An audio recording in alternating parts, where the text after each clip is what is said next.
තෙරුවන් සරණයි දෙපිහිටයි.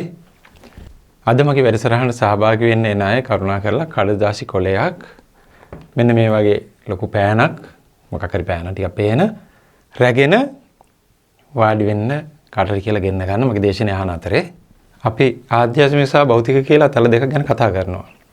එතකොට අපි හැමදාම සතුට සැනසෙල්ල හොයමින් යන අය. එතකොට මේ සැනසෙල්ල සතුට ළඟා කරගන්න තමයි අපි උදේ ඉඳලා හවස වෙනකම් වෙහෙසෙන්නේ. වඩාත් වෙහෙසෙන්නේ කුමක් හොයන්නද? මුදලක් හම්බ කරගන්න, දේපලක් හම්බ කරගන්න, භෞතික දෙයක් හම්බ කරගන්න තමයි උදේ ඉඳන් හවස වෙනකම් වෙහෙසෙන්නේ. ඇයි? අපි විශ්වාස කරනවා, අපි හිතාගෙන ඉන්නවා භෞතික දෙයක් හම්බ කර ගැනීමෙන් සැබෑ සතුට සැනසෙල්ල හම්බ වෙයි කියලා විශ්වාසයක් තියෙනවා. එතකොට අපිම දන්නවා ආධ්‍යාත්මික දේ තුලින් සතුටක් ලැබෙනවා කියලාත් අපි දන්නවා. එතකොට අද භෞතික දේ තුලින් අපි හොඳටම දන්නවා ලබා ගන්න පුළුවන් භෞතික ද්‍රව්‍යයක් විතරයි. සතුට භාවාත්මකයි. සැනසෙල්ල භාවාත්මකයි. මෙය අපිට මුදලින් ලබා ගන්න බෑ. ඒක එක්තරා හැඟීමක් විතරයි. ඒක අපේ ආත්මේ යම් තත්වයක්. එතකොට ඔබ උදේ ඉඳන් හැන්ද වෙනකම්ම භෞතිකව ඔබේ සතුට ලබා ගන්න හැකි කියලා විශ්වාස කරන දේවල් ඔස්සේ වෙහෙසෙන අතරේ සැබෑ සතුට ලබා ගන්න පුළුවන් ආධ්‍යාත්මික දේ ලබා ගැනීම සඳහා උදේට මිනිත්තු 5ක් හැන්දෑවට මිනිත්තු 5යි. නැත්තම් උදේට විතරයි, නැත්තම් හවසට විතරයි උදේට බිසි. භාවනාවක් කරන්න, ආධ්‍යාත්මික තත්ත්වයට ළඟා වෙන්න බොහොම කෙටි වෙලාවක් තමයි ඔබ වැය කරන්නේ. මොකද ඔබට බිසි. ඇයි බිසි? తాවකාලික සතුට හොයන දේවල් ලබා ගැනීමේ වෑයම තියෙනවා දවසේ. සදාකාලික සතුට ලබා ගැනීමේ ක්‍රමයට මිනිත්තු 5කුත්, తాවකාලික සතුටට අපි පැය 12ක් අවදියෙන් හිටියොත් තව පැය 11මාරකුත්. හරිද? සැබෑ සතුටට ඔබ කොයිතරම් කාලයක් වැය කළ යුතුද කියලා හිතා බලන්න. ඔබ සැබෑ ආධ්‍යාත්මික තත්යකටපත් වෙච්ච කෙනෙක් වුණොත් ආධ්‍යාත්මික සතුට ඔබට නැති වෙන්නේ නැහැ. අපි දැනුම ගැන ගත්තොත් ඔබ මුදලක් වැය කරලා දැනුමක් ලබා ගනි. මේ දැනුම ඔබට ඊගාව ආත්මික ඔබ නිර්වාණයට නොගියොත් මිනිසෙක් වුණා කියමු ඔබට ලැබෙන්නේ නැහැ. ඒක එතනින් ඒ ආත්මෙන් ඉවරයි. නමුත් ඔබ සැබෑ ආධ්‍යාත්මික දියුණුවක් ලබා ගත්තොත් අපි තුන් සෝවාන් ඵලයකට හරි ගියා කියලා ඔබට ඊගාව ආත්මෙට ඒක වැඩක් වෙන්නේ නැහැ. ඔබ එතන ඉඳලා ක්‍රියාත්මක වෙන්නේ. ආධ්‍යාත්මික தත්ත්වයටපත් උනේ දේ කන්ටිනියු වෙනවා මිසක් ඒක නැති වෙන්නේ නැහැ. ඔබට හැම මොහොතකම ආධ්‍යාත්මික ඥානය, සැබෑ දැනුම, අවබෝධය, ප්‍රඥාව ඔබ යම් මොහොතකින් ලබා ගත්තොත් තියෙන වාසිය තමයි ඒක එතන ඉඳලා දිගට ඉදිරියට යනවා මිසක් ආපස්සට ගමන් කිරීමක් වෙන්නේ නැහැ. ආත්මෙන් ආත්මයට හරි ගෙනියන්න පුළුවන් දේ තියෙන ඒ දැනුම. ඒ නිසා හැම මොහොතකම ආධ්‍යාත්මික දේශනයක් හරි බලලා ඔබ යම් දැනුමක් ලබාගෙන ඔබේ මට්ටම ඉහළට ගත්තොත් ඒ දැනුම ඔබත් එක්ක සංසාරේ නිවෙන තෙක් යනවා. හැබැයි භෞතික දැනුම එහෙම යන්නේ නැහැ. ඒ ආත්මෙන් එතනින් ඉවරයි. ශිල්පීය දැනුම යමක් නිසා ඇති කරගත්ත දැනුම කියන එක එතනින් අවසන් වෙනවා. ප්‍රඥා ඥානෙ ඒ දැනුම අවසන් වෙන්නේ නැහැ. අවබෝධය නිසා ඔබ ඇති කරගන්නා මානසික තත්ත්වේ නැති වෙන්නේ නැහැ. මොකද ඒක ඔබේ විඥානයේ සමග ක්‍රියාත්මක කරන දෙයක්. ඒක අපි කියන්නේ සෝවාන් වෙච්ච කෙනා එතනින් එහාට ගමන් කරනවා. සකෘදාගාමී එයා එතනින් එහාටයි ගමන් කරන්නේ. ආපහු යන්නේ නැහැ. මේ වාසිය තියෙනවා. එතකොට ඔබ සැබෑම අධ්‍යයනය කර යුත්තේ, ඉගෙනගත යුත්තේ, පත්විය යුත්තේ කුමන තත්වයකටද, මොනවද දැනගන්න ඕනේ, මොන තත්ත්වයකටද පත්විය යුත්තේ කියන සංඥාව අපි එතනදී ඔබට දෙනවා. ඊළඟට අද ඔබට මම බොහොම වැදගත් මාතෘකාවක් ගැන කතා කරන්න කල්පනා කරා. බොහොම රසවත් මාතෘකාවක්. සමහර ඔබ මෙතෙක් හිතුව නැති දෙයක් වෙන්න පුළුවන්. හිතුවත් මට පුළුවන් විදිහට මම ඔබට ලස්සන කරලා කතා කරනවා. නොමැති වීම සහ අහිමි වීම. හරි ලස්සනයි නේද? නොමැති වීම, අහිමි වීම. මම ඔබට මේ ගැන කියන්න කලින් පොඩි කතාවක් කියනවා. ඔබත් මේකේ චරිතයක්. ඔබ හිතන්න ඔබ තරුණ කාලේ ඉන්නේ. එතකොට ඔබ ගමේ පාරක් දිගේ ඇවිදගෙන යනවා. අර නැති කාලේ අර අපි හන්ටර් ගහපු කාලේ තියෙනවානේ. ඒ වගේ ඔබට ඔබේ මිත්‍රෙක් හම්බ වෙනවා. ඔහුට 7-5ක්වත් අතේ නැහැ. දුප්පත් අහිංසක මිනිස්සෙක් 7ක්වත් අතේ නැහැ. ඔබත් එක්ක කතා කරාම අහනවා කොහොමද කීයක්වත් නැද්ද මං අතේ කියලා. එහෙම අහනවනේ. එතකොට කියනවා අනේ මචං 7-5ක් දැක කාලයක් නැහැ මචං, empty pocket 7-5ක් අතේ නැහැ මාර කේස් එක. කොහොම හරි ජොබ් කට්ටක් හොයා ගන්න ඕන මං.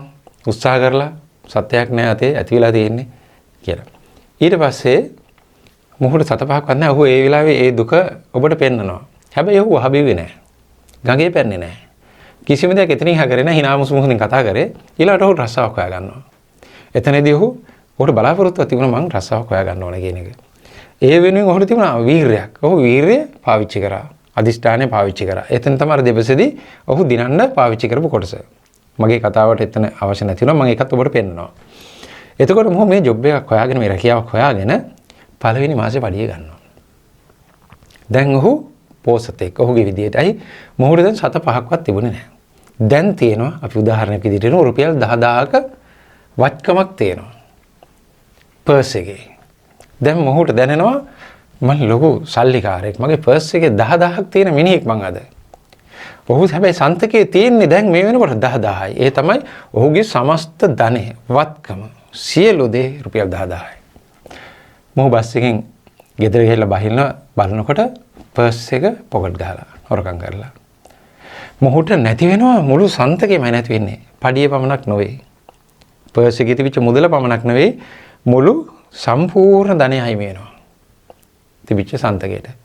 මොහු කනගාටුවටපත් වෙනවා. ඔබ හම්බුනම කියනවා මචං බලපන් මාර වැඩේ පළවෙනි පඩියම පොකට් යහුවනේ. ඔබ උඩ කියනවා කනගාටු වෙන්න එපා මචං කොහොම දේවල් කරනවා කාලගන්නියක් වෙ ඉන්නවා.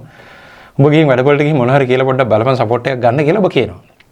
එයා කියනවා ඔව් ඇත්ත හෙට ගිහින් බලනවා. ඔහු වැඩවලේ නැවත ණයක් හරි සහනශීලී දෙයක් අරගෙන ඔහුගේ මාස ගානේ ඉදිරියට ගමන් කරගෙන යනවා.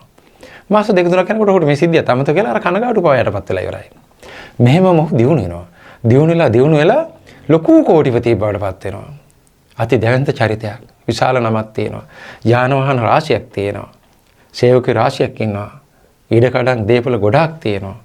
වෙළඳ ව්‍යාපාරිකයෙක් විදිහට සමාජයේ ලොක්ෙක් විදිහට ලොකු තරක් තියෙනවා. මෙහෙම ඉන්න අතරේ මොහු මේ කීර්තිය ඔක්කොම නැති වෙලා එක මොහොතක සියලුම දේවල් මොහුට නැති වෙනවා යම් සිද්ධියකින්. ඔක්කොම නැති වෙලා යනවා. මොහුට තිබිච්ච සතේම නැති වෙලා මොහු වැටෙනවා අර මුලින් ඔබට අර පාරේදී මුණ ගැහිච්ච තත්ත්වයට 7-5ක්වත් නැහැ. ඉතින් මට්ටමට වැටෙනවා. මොහුට මේක දරා ගන්න බෑ. මොහු ආබිලා මැරෙනවා. දැන් මං ඔබෙන් අහන්න එක දෙයයි. පර්ස් එක නැති වෙච්ච දවසෙත් ඔහුට නැති වුණේ සමස්ත ධනයමයි. සම්පූර්ණයෙන් Taman තුල තිබිච්ච දේපලමයි නැති වුණේ. අදත් නැති වුණේ සම්පූර්ණ දේපලමයි.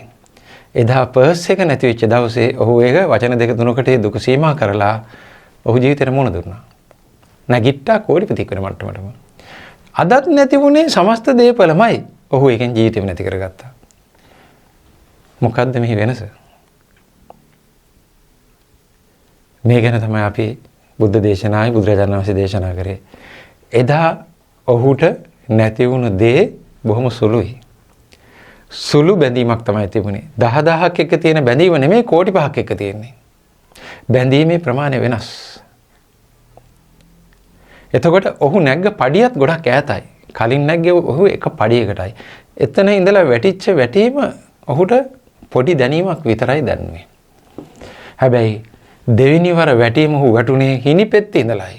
ඔහු චප්ප වෙලා ගියේ නැගලා තිබිච්ච තත්ත්වය වැඩි නිසායි.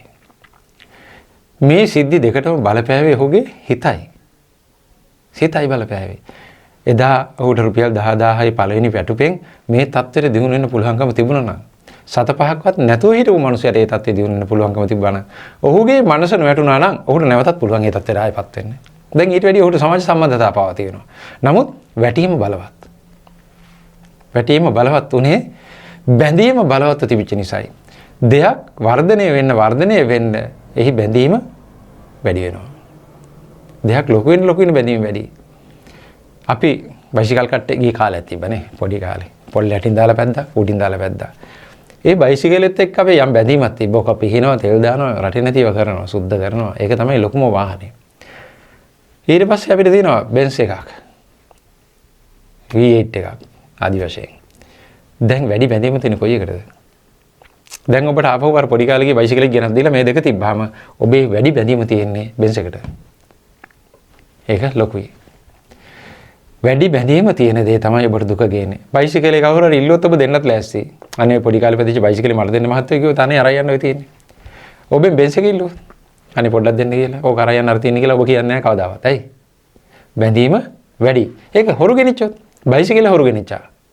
ඔබ කියන්නේ කමන්නේ ඕක ඉතින් අර පරණයි දැන්. බෙන්ස් එක හොරු ගෙනිච්චා. ඔබ මොකද්ද කියන්නේ? එතන තියෙන්නේ වටිනාකම හෙවත් බැඳීමයි. එතකොට අපි යම් දෙයක් නැතුව තියෙනකොට අපිට තියෙන එක දුක.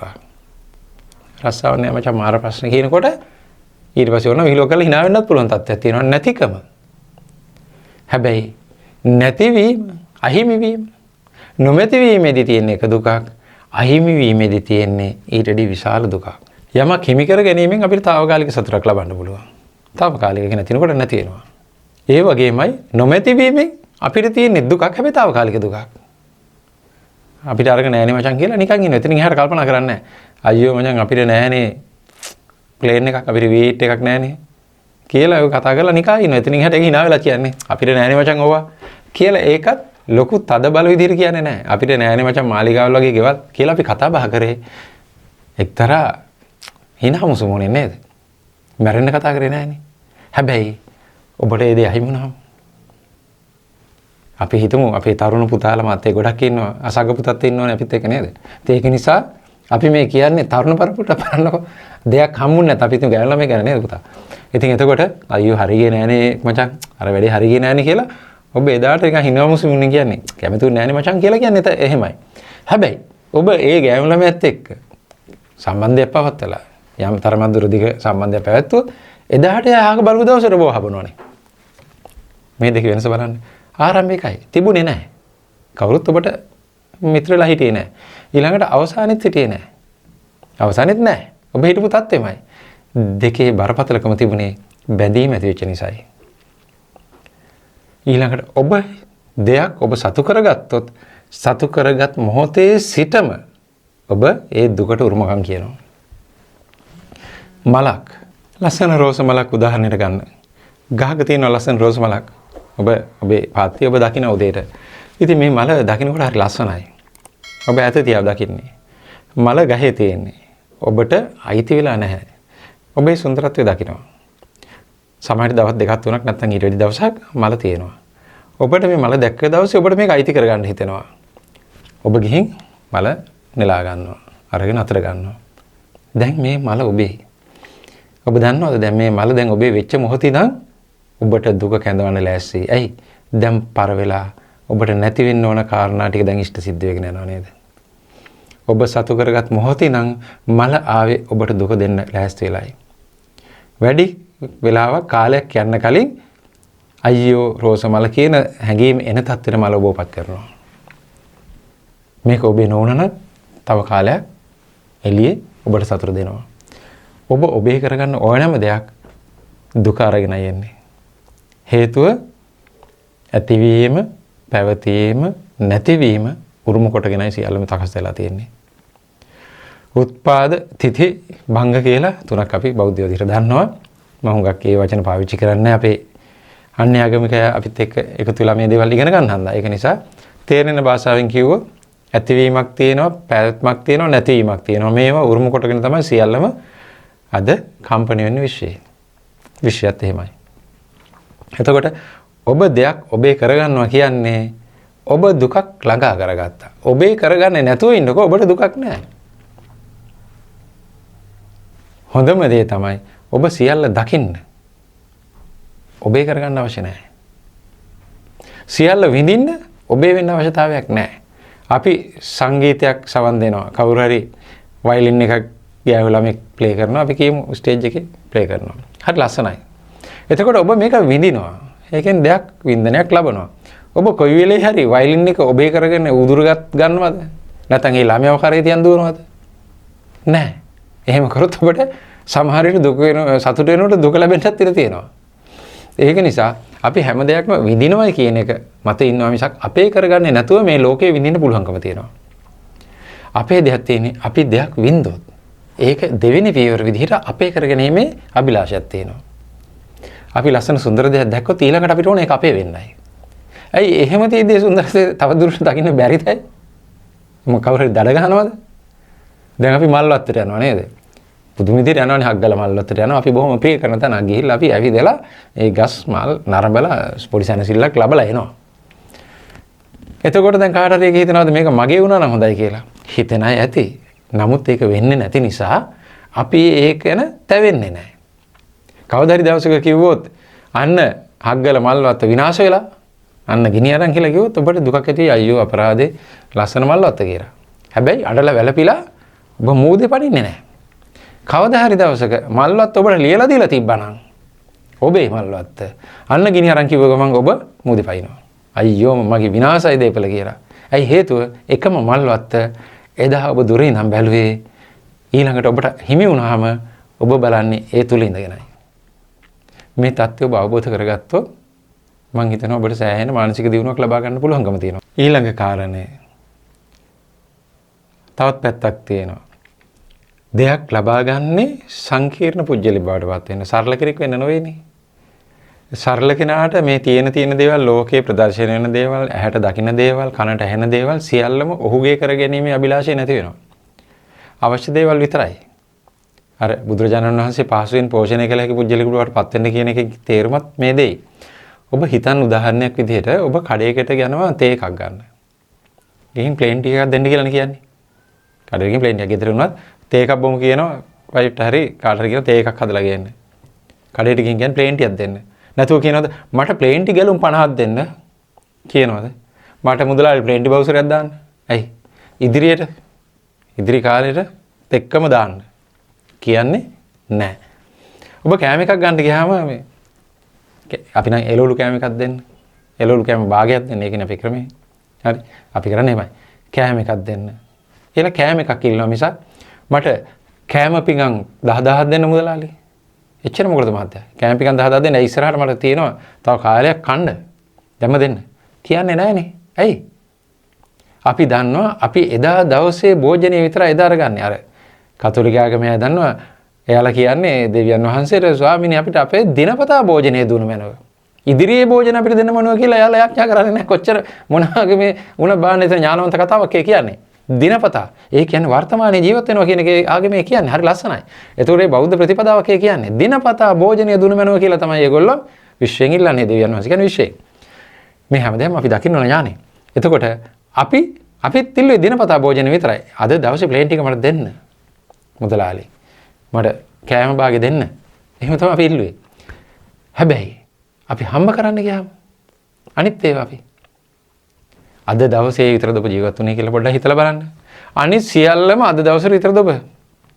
මට අද දවසේ ජීවත් වෙන්න කීයක් හරි හම්බුනාම ඇති. එහෙම හිතුවද? එහෙම හිතන්නකෝ. ප්ලේන් ටී අද දවසේ කනං ඔබ ඉල්ලුවේ. කෑම එක අද දවසේ නම් ඉල්ලුවේ. හරි. හෙට දවසේ අනාගතයේ දවසයි ජීවත් වෙයිද කියලා දන්නේ නැති ඒවට හම්බ කරන්න දඟලන්නේ ඇයි? එදිනෙදා ජීවිතේට පුරුදු වෙන්න. වර්තමානයේ ජීවත් වෙන්න. සිතින් ගතින් දෙකෙම වර්තමානයේ ජීවත් වෙන කෙනා සතුටක් විඳිනවා. ඔහු සෑහලුවටපත් වෙනවා. හෙට ජීවත් වුණොත් ඊටු ටික කරගමු. අතීතය ගැන තැවෙන එක වැඩක් නැහැ අපි ඒක දන්නවා. මැරිච්ච බලුකුණා ආය අවුසල ගත්තොත් ගඳයි අපි ඒක වහලා ඉවරයි. ඒක අපි දන්නවා. අපිට දැන් තියෙන එකම ප්‍රශ්නේ අතීතයට වැඩියි. අපි දැන් අතීතයට සමුදෙන්න ලස්සනට දියුණු වෙච්ච කට්ටිය. දැන් ටිකක් හොඳයි ඉස්සරට වැඩි ඇත්තරම. දැන් වැඩි අපි පස්සේව හිතන්නේ නැහැ මොන හේතුකින් හරි වැඩි නිසා හරි හිතන්නේ නැහැ. දැන් අපේ සමාජයේ පුරුදු වෙලා තියෙන ඉදිරිය ගැන හිතන්නේ හැමතිස්සෙම. දැන් යන්තම් මේ භෞතික ලෝකෙට පිංසිත් දෙන්න හරි අතීතයේ අමතක කරන්න බොහොම ලෑස්ති. උදව්පදව් කරපු මිනිහා පව අමතක කරන තත්ත්වයට අදවිලා නේ අතීතය අමතක කරනවා කියන්නේ. ඒක නම් හොඳ නැහැ. හරි මුල අමතක කරන තත්ත්වයට පවපත් වෙලා තියෙන්නේ. එච්චරට දියුණු වෙලා තියෙන්නේ. ඉදිරිය ගැන අද ප්‍රශ්නේ තියෙන්නේ. ඉදිරිය ගැන ඔබ කතා කරන්නේ හෙට දවස අවිනිශ්චිතයි කියන එක දන්නේ නැති නිසා. කොරෝනා හැදිලා මැරිච්ච කට්ටිය කොයිතරම් සල්ලි හොයපු කට්ටිය ඇත්ති. අපි දැක්කනේ පොසත් අය ඉඳලා තියෙනවා. එතකොට ඒ අය අනාගතයට මුදල් හෙව්වා. ඔහුට බේරෙන්න පුළුවන් වුණාද? බෑ. අපි දන්නවා ලොකු කෝටිපති වෙමලා. ලොකු නායකයෝ නැති වුණා. ගොඩාක් සල්ලි හම්බ කරගත්ත සෙනග හම්බ කරගත්ත අය නිකන් තප්පරෙන් මැරිලා ගිය අවස්ථා තිබ්බා. එතකොට ඔහු හම්බ කරපු දේෙන් වැඩක් වුණාද? ඔබටත් මම කියන්නේ අනාගතයට හම්බ කරන එක නෙවෙයි. ඔබ අද වර්තමානයේ හම්බ කරන දෙයින් අනාගතයට යමක් ඉතුරු කරන්න හැටි බුදුරජාණන් වහන්සේ කිව්වා. හැබැයි අනාගතයට හම්බ කරන්න කොතනකවත් ඔබට කියලා නැහැ. අනාගතයට ඉතුරු කරනවා පමණයි. ඔබ එහෙම නෙමෙයි. ඔබ යම් ආයුෂ කාලයක් දා ගන්නවා හිතෙන්න. අඩු ගානේ මචං 85ක්වත් ඉඳීනේ. එහෙමත් කියනවා මට ඇහිලා තියෙනවා. දැන් කාලෙට නම් මචං අපි 75ක් වගේවත් ඉඳීනේ. තව ටිකක් අදින්න වෙනවා. මෙන්න මේ වගේ ගොන් කතා කියනවා මට මගේ කන් දෙකටම ඇහිලා තියෙනවා. ඕන තරම්. කොහොමද දන්නේ?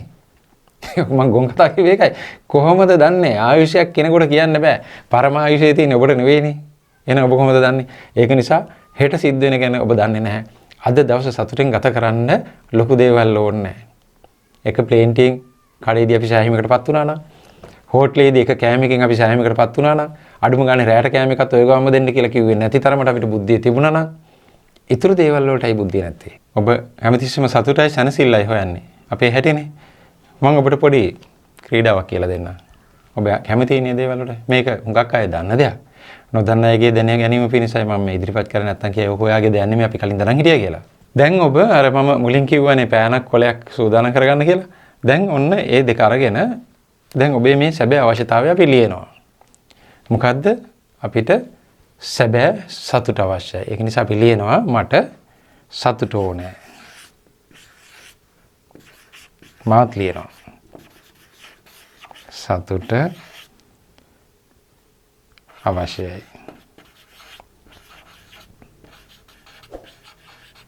සතුට කියන එකම යටින් සැනසෙල්ල හරි ඔයා කැමති දෙයක් තව ලියා ගන්න පුළුවන්. සැනසීම කියලා අපි ලියමු. හරි. දැන් මේ තියෙන්නේ මා ලියු ඔබට මම හිතන පේනවා ඇති. මේ මගේ කොලේ. මේ විදිහට ඔබ ලියා ගන්න. දැන් මේ වාක්‍යයේ ඔබට සතුටයි සැනසීමයි අවශ්‍ය නිසා අපි මේ විදිහට කරනවා. මෙහි ඉස්සෙල්ලාම අපි මට කියන කැල්ල කපනවා. දැන් බලන්න ඉතුරුලා තියෙන සතුටයි අවශ්‍යයි කියන එකයි. අවශ්‍යයි කියන කැල්ලත් කපනවා. දැන් තියෙන්නේ සතුටයි සැනසීමයි විතරයි. මොනවද ඉවත් උනේ? මට කියන එකයි අවශ්‍යයි කියන එකයි. ඉවත් වුණා. මොකද මට කියන්නේ? ආත්මාර්ථය. මට කියන දේ ආත්මාර්ථය. මේ තියෙන ඉවත් වෙච්ච කොටස ආත්මාර්ථය. අවශ්‍යයි. මොකද්ද? තණ්හාව. අවශ්‍යතාවය කියන්නේ තණ්හාව. ලබා ගැනීම.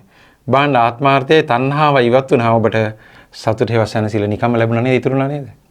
එහෙනම් මේ සතුට තනි වෙලා ඔබට ලැබෙන්නේ නැත්තේ මේ දෙකෙන් ග්‍රහණය කරගෙන තියෙන නිසායි. මට කියන එක අවශ්‍යයි ඉවත් වෙච්ච ගමන්ම මෙන්න බලන්න ඉතුරු වෙනවා. මම ඔබට පෙන්නන්නම්. ඔන්න මට කියන කෑල්ල. නැති වුණා. මෙන්න අවශ්‍යයි කියන කෑල්ල නැති වුණා. සතුට ඔබ ළඟ ඉතිරි වුණා. ඔබට සතුට ඉතිරි කරගන්න නම් ආත්මාර්ථයවත් මමත්වේ මට කියන්නේ ඉවත් කරගන්න මමත් ඉවත් වෙන්න ඕනේ. තණ්හාව ඉවත් වුණා, සතුට ඉතිරි වුණා. බොහොම පහසු ක්‍රමයක් කියලා දුන්නේ. මම හිතනවා ඔබ මේන් යම් දේවල් තව ටිකක් දුරට කල්පනා කරලා තව වර්ධනය කරගෙන සතුට ලබා ගනී කියලා. අපි වර්තමානයේ සතුටින් ඉමු, සැහැල්ලුවෙන් ඉමු. ලොකු කතන්දර ඕනේ නැහැ සතුටින් ඉන්න.